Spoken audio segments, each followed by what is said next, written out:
آئیے شروع کرتا ہوں اس سچے واقعے کے بارے میں۔ یہ واقعہ جو ہے ہمارا حضرت سلیمان علیہ السلام کے اوپر ہے۔ آپ کو بتانا چاہوں گا کہ حضرت سلیمان علیہ السلام کو اللہ تعالیٰ نے فیصلہ کرنے کی زبردست صلاحیت عطا فرمائی تھی۔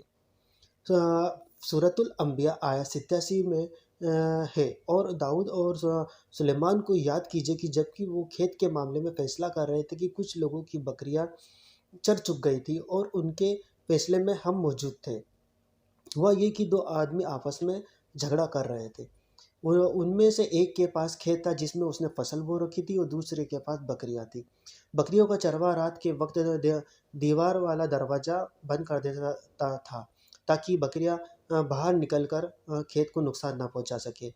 ایک دن بکریوں والے چرواہ کی سستیوں کی وجہ سے بکریاں کھیت میں گھس گئی، اور جس وجہ سے اس کا کھیت کا نقصان ہو گیا، فصل کا نقصان ہو گیا۔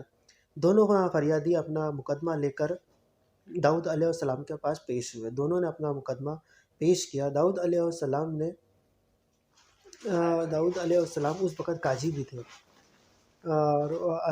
اور سلیمان علیہ السلام کسی وجہ سے کہیں گئے ہوئے تھے۔ داؤد علیہ السلام نے مقدمہ سن کر کہنے لگے، یہ بکریوں والوں کی سستیوں کا نتیجہ ہے۔ اس کا حل یہی ہے کہ بکریاں اپنی تحویل میں لے لیا جائے۔ دونوں فریبی باہر نکلے تو سلیمان علیہ السلام سے ملاقات ہوئی۔ انہوں نے تفصیل سن کر کہا، میرے ساتھ آؤ۔ وہ انہیں داؤد علیہ السلام کے پاس لے آئے۔ اس مقدمے کا اس سے بہتر فیصلہ یہ ہے کہ بکریاں زمین والے کو دے دی جائے اور زمین بکریوں والوں کو دے دی جائے۔ اس سے ہوگا یہ کہ بکریوں والا زمین کو اس کی اصل حالت میں لا دے، جس پہ کہ وہ فصل کرے، اور واپس اس کو اس کی اصل حالت میں لا دے، جب تک زمین والا بکریوں کے دودھ سے اپنا فائدہ لیتا رہے گا۔ اس طرح دونوں کا برابر کا کام ہو جائے گا۔ آپ کو بتا دیں کہ یہ فیصلہ اللہ تعالیٰ نے آپ کو سمجھا دیا تھا۔ اللہ تعالیٰ سورۃ الانبیاء آیت 89 میں فرماتے ہیں کہ ہم نے اس کا صحیح فیصلہ سلیمان کو سمجھا دیا تھا۔ ہر ایک کو ہم نے اپنے علم اور حکمت سے نوازا ہے۔ بخاری اور مسلم میں ایک حدیث ہے، اس میں اسی قسم کا ایک واقعہ بیان ہوا ہے کہ دو عورتیں اپنا مقدمہ داؤد علیہ السلام کے پاس لائیں۔ دونوں کو اللہ نے ایک ایک بچہ دے رکھا تھا۔ ایک بھیڑیے نے بڑی عمر والی عورت کا بچہ چیر پھاڑ ڈالا، اور وہ عورت چالاک تھی، اس نے چھوٹی عمر والی کا بچہ چھین لیا کہ یہ میرا بچہ ہے۔ داؤد علیہ السلام نے دیکھا کہ بچہ بڑی عورت کے پاس ہے تو اس کے حق میں فیصلہ دے دیا۔ سلیمان علیہ السلام نے داؤد علیہ السلام سے اجازت چاہتے ہوئے کہا کہ اس مقدمے کا فیصلہ کر سکتا ہوں۔ انہوں نے اجازت دے دی۔ سلیمان علیہ السلام نے عورت سے کہا، بچہ مجھے دے دو۔ بچہ انہوں نے ہاتھ میں لے کر تلوار نکالی اور دونوں عورتوں سے فرمایا کہ میں اس کے 2 ٹکڑے کر کے تم دونوں میں برابر برابر تقسیم کرنے لگا ہوں۔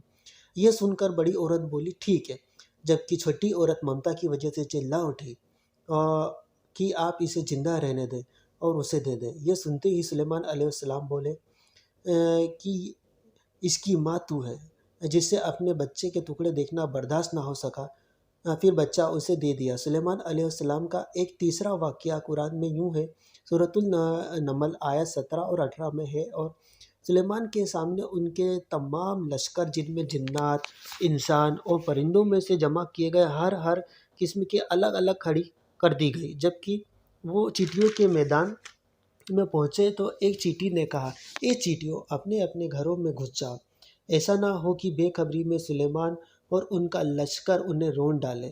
ان تمام لشکروں کو اکٹھا کیا گیا تھا۔ اللہ تعالیٰ نے چیٹی کی بات سلیمان علیہ السلام کو سنوا دی۔ سورہ نمل آیت 19 میں اس کی اس بات پر سلیمان سن کر مسکرا کر ہنس پڑے اور دعا کرنے لگے، اے میرے پروردگار، تو مجھے توفیق دے کہ میں تیرے ان نعمتوں کا شکر بجا لاؤں جو تو نے مجھ پر انعام کیے، اور میں ایسے نیک اعمال کرتا رہوں جن میں تو خوش رہے، اور مجھے اپنی رحمت سے نیک بندوں میں شامل فرما۔